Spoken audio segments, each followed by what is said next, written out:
जय हिंद। अमांता health care करके company का नाम है जिसका आईपीओ आया है। बहुत ही टाइनी सा छोटू सा आईपीओ है। मैं इस बात में कंफ्यूज हूं कि भाई एसएमई बोर्ड में क्यों नहीं ला रहे हो ये आईपीओज वगैरह।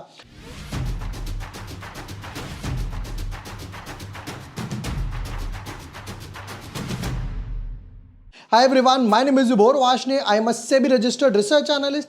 आज की वीडियो में करने वाले हैं अमांता हेल्थ केयर के डिटेल्ड एनालिसिस कि भाई इसका बिजनेस मॉडल क्या है, फाइनेंशियल्स क्या है, किस वैल्यूएशंस पे लेकर आए हो, ओएफएस, फ्रेश इशू, फाइनेंशियल्स क्या बोलते हैं, क्या प्रॉफिट में हो भी या नहीं हो, रिटेल वालों का कोटा कितना है, पैसा किस लिए उठा रहे हो, और मोस्ट इंपॉर्टेंट कि आपके पीयर कंपैरिजन क्या है।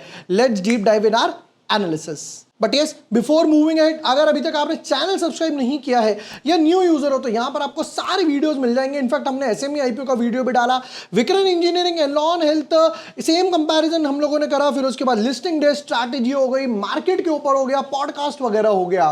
एक अच्छी बात हो रही है कि ये जो दो आईपीओज है, विक्रन और इंजीनियर और एनलॉन, इन दोनों का पैसा इसके लिए फ्री हो जाएगा, फंड्स अवेलेबल हो जाएंगे यहां पर बाकी आईपीओ अमांता में लगाने के लिए। शुरू करते हैं। इनकॉर्पोरेट 1994, 31 साल पुरानी कंपनी है। Amanta Healthcare Limited is a pharma company that specializes in the development. खुद ही डेवलप करते हैं, खुद ही मैन्युफैक्चर भी करते हैं, मार्केट भी खुद करते हैं of a diverse array of a sterile liquid products, specifically parenteral products which are packed in a plastic container using ABFS और फिर उसके बाद and injections वगैरह आ गया, यानी ISBM technologies। this company is also manufacturer of medical devices। तो medical devices भी बनाते हैं, प्रोडक्ट्स वगैरह भी बनाते हैं, खुद ही मैन्युफैक्चरिंग है। ये नहीं कि थर्ड पार्टी से लेते हैं, तो मतलब कई लोग क्या करते हैं, वो थर्ड पार्टी से लेते हैं, इधर उधर से असेंबल वगैरह कर दिया और बेच दिया। फिर उसके बाद कहते हैं फ्लूइड थेरेपी फॉर्मुलेशंस भी है, इंक्लूडिंग आईवी फ्लूइड्स हो गया, डाइल्यूटेंट्स हो गया, ophthalmic solutions and respiratory care products वगैरह, ये जो लंग छाती के लिए यूज होते हैं, रेस्पिरेटरी वगैरह। ऑलराइट, फर्स्ट एड प्रोडक्ट्स हो गए, आई ल्यूब्रिकेंट्स एंड बाकी मेडिकल डिवाइसेस भी हैं। मैन्युफैक्चर ओवर 45 जेनरिक प्रोडक्ट्स हो गया। फिर उसके बाद marketing them under their brands in India through 302 distributors and stockist वगैरह, जहां पर इनके products Africa, Latin America, UK और इससे भी ऊपर जाते हैं। यानी कि इनकी फॉरेन कोलैबोरेशन भी है। फॉरेन कोलैबोरेशन का मतलब है आपको जाकर गूगल पर सर्च करना है पीपी वाटर बॉल्स। भैया जिसने पीपी वाटर बॉल्स नहीं देखी डेफिनेटली देख लेना। फिर उसके बाद कहते हैं कि भाई 21 कंट्रीज वगैरह में भी जाते हैं। और एम्प्लॉइज की बात करें, बाप रे, कहते हैं कि भाई 1700 से भी ऊपर एम्प्लॉइज हैं। देखे तो ठीक लग रहा है कि भाई एक जैसे एक फार्मा कंपनी होती है वैसी एक फार्मा कंपनी के हिसाब से इनका बिजनेस है। कुछ इंपॉर्टेंट डेट्स पे नजर मारते हैं फटाफट से। कहते हैं कि भाई महीने की स्टार्टिंग में आईपीओ ला रहे हैं। 1 सितंबर को आईपीओ आएगा, 3 सितंबर तक रहेगा। 4 सितंबर को यहाँ पे अलॉटमेंट वगैरह आने वाली है। फिर उसके बाद रिफंड्स वगैरह आएंगे 8 तारीख को, और 9 तारीख को ये फाइनली लिस्ट होने वाला है। नेक्स्ट पार्ट पर चलते हैं कि भाई क्या क्या है। कहते हैं 10 रुपए की फेस वैल्यू है, 120 से 126 का प्राइस बैंड रखा है, और 119 शेयर्स इन्होंने रखे हैं एक बंडल में। अब देखिए, कहते हैं कि भाई इशू साइज क्या है, पूरा का पूरा फ्रेश कैपिटल है, जिसमें कहते हैं 126 करोड़, छोटू सा आईपीओ, 126 करोड़, 200, 300, 500 करोड़ से नीचे आजकल बात होती नहीं, जिसमें कहते हैं 100% है, फ्रेश इशू है। एक अच्छी बात है कि फ्रेश इशू है, बट जब 126 करोड़ है तो भैया अनब्लॉक वाला गेम ज्यादा हो जाता है। फिर रिटेल कोटा को 35% है, तो अगर हम अप्लाई करेंगे तो 35 में करेंगे, वो भी मल्टीपल कैटेगरीज में, मल्टीपल अलॉटमेंट्स में। एक लॉट की वैल्यू की बात करें तो 14,994, यानी ऑलमोस्ट 15,000 हो गया। कहते हैं आपको ज्यादा लॉट चाहिए तो आप कैटेगरी स्विच कीजिए, स्मॉल एचएनआई या बिग एचएनआई लगाइए। हालांकि इनमें कोई लॉक इन नहीं रहता है, ये समझने वाली बात है। प्रमोटर होल्डिंग्स की तरफ चले तो कहते हैं जी प्रमोटर होल्डिंग्स 86% है, बाद में रह जाएगा 64% के आसपास। फिर भी ठीक है, क्योंकि छोटी कंपनी है, तो जिस वजह से थोड़ा सा आईपीओ लाते ही सीधा 20% डाइल्यूट हो गया। लाइए जी, बताइए कि क्या आपने कमाया, क्या आपका हालचाल है, किताबें क्या बोलती हैं।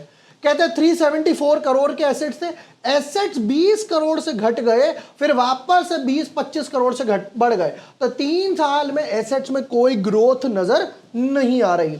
इनकम की बात करें 262 करोड़, 281 करोड़, 276 करोड़। जो एसेट्स का हाल है वो ही इनकम का हाल है, जो हाल इधर हो रहा है वो हाल उधर हो रहा है।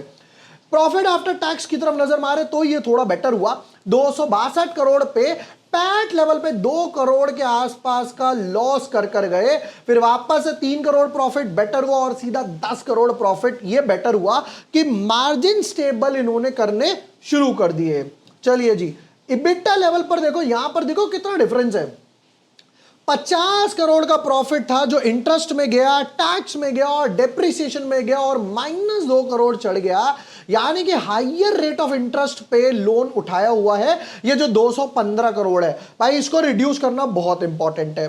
बोरोइंग्स और रिजर्व्स की बात करें भैया, 1/3 से ऊपर जा चुका है बोरोइंग्स और रिजर्व्स रेशियो, ये थोड़ा सा नेगेटिव है। हालांकि देखो 215 से 205 मतलब हर साल 10-10 करोड़ कम कर रहे हो, इसको कम करने में आपको 19 साल लग जाएंगे। भाई इसको थोड़ा सा जल्दी से रिड्यूस करो भाई, जब जो भी आपकी 30 साल पुरानी कंपनी है। रिटर्न ऑन इक्विटी की बात करें तो देखो 12% है, 20 से नीचे है। डेट टू इक्विटी जो हम लोगों ने चेक करा कि भाई 3 से ऊपर पहुंच गया। मैं डेट टू रिजर्व्स कंपेयर करता हूं क्योंकि भाई इक्विटी था जो वन टाइम में आ गया आपका। पैट मार्जिन 4% के आसपास, price to book value 3.77। Check करेंगे कौन कौन इसके पीयर कंपैरिजन है, उन्होंने कैसा परफॉर्म करा है। ईपीएस की बात करें तो 3.64, बाद में रह जाएगा 2.7 और पी रेशियो 46। बाप रे, बहुत हाई पी रेशियो है 46 का। पीयर कंपैरिजन की बात करें तो देखो ये यहां पर बोलते हैं कंपनी के हिसाब से, जब कंपनी अपना आरएचपी डीआरएचपी लाती है तो कंपनी खुद ही बताती है कि हमारे हिसाब से सेम लाइन ऑफ प्रोडक्ट में कौन है, तो इनके हिसाब से Dennis came.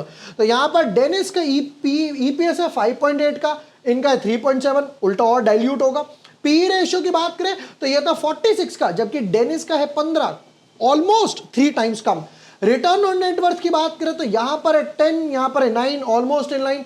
Price to book value डेनिस है 1 पर, ये है 3 पर, ये भी डबल, यानी वैल्यूएशंस थोड़ी सी हाई लग रही हैं अमांता की। हालांकि देखिए जरा डेनिस ने कैसा परफॉर्म किया है ओवर द ईयर्स। बात करें तो थोड़ा लो वॉल्यूम्स वाला स्टॉक है, यहां पर कहीं ट्रेड कर रहा था 20 रुपए के आसपास, 20 से स्ट्रेट अवे 220 गया, वापस से कोविड में कहीं वापस से 30-40 रुपए पर आया, वापस से 240 गया और अभी भी 93 है। यहां पर देखें तो भाई 20 रुपए का 93 भी देखे तो 5-6 टाइम्स के आसपास हुआ है। सेम टाइम पर अगर मार्केट देखते हैं भाई, मार्केट कहां चल रहा है, देखिए निफ्टी ने भी देखो लास्ट 2-3 दिन में एक अच्छा खासा फॉल दिया और अभी भी ऑलमोस्ट डे लो के आसपास है। प्रोबेबली हम लोगों ने जो क्वेरी करा था कि भाई क्या ये हेड एंड शोल्डर पैटर्न बना सकता है, हम लोगों ने निफ्टी के बैंक निफ्टी के जब एनालिसिस करे थे तब लोगों ने बोला था कि हेड एंड शोल्डर पैटर्न है और ऑलमोस्ट उस वर्ज पे जा रहा है। दूसरी तरफ बैंक निफ्टी का हाल देखें तो देखो बैंक निफ्टी भी कम नहीं है, वो भी डे लो के आसपास है। ये गैप की हम लोगों ने बात करी थी, 90% ये ऑलरेडी गैप फिल हो चुका है। कहीं बैंक निफ्टी कहां 56,000 पे था, वहां से 53,700 पर आ गया और यहां पर एक गैप बचा हुआ है बैंक निफ्टी का। ये हम लोगों ने निफ्टी बैंक निफ्टी के जो भी एनालिसिस करे थे गणेश चतुर्थी वाले दिन पे, वहां पर हम लोगों ने ये चीज कवर करी थी कि भाई यहां पे बैंक निफ्टी को एक सपोर्ट मिला हुआ है। हालांकि इसके नीचे जाता है तब थोड़ा सा ट्रबल आना शुरू होगा बैंक निफ्टी में, ये एक गैप है। दूसरी तरफ अगर निफ्टी की बात करें तो भाई देखो निफ्टी में कहां पर गैप है, देखिए निफ्टी में यहां पर एक गैप बचा हुआ है। ये वो गैप का लेवल है 24,100 के आसपास, यानी ऑलमोस्ट 300-350 पॉइंट की वोलेटिलिटी या फॉल एक बारी को निफ्टी में देखा जा सकता है। हालांकि निफ्टी को 2-3 स्टॉक्स हैं जिन्होंने रोका हुआ अभी भी है। चलिए जी, यहां पर वापस आते हैं, स्पेशली एफएमसीजी सेक्टर ने हम लोगों ने इसका पीयर कंपैरिजन भी देख लिया। अब देखते हैं भाई पैसा किस लिए उठा रहे हो। 127 करोड़ में से कहते हैं funding capex requirement for civil construction of work, जिसमें हम लगाएंगे 70 करोड़ के आसपास।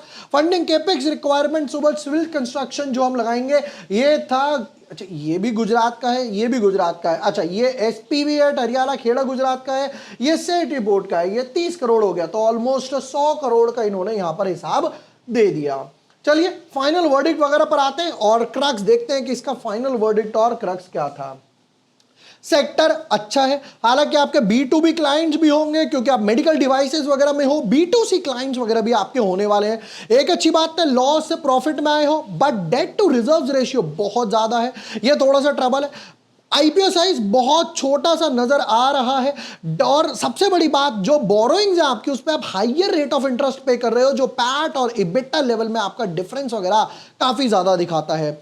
ओवर सब्सक्रिप्शन की बात करें देखो तो यहां पर और कोई आईपीओ तो है नहीं, सेम एज ऑफ नाउ तो ये एक अकेला खिलाड़ी दिखाई दे रहा है मैदान में।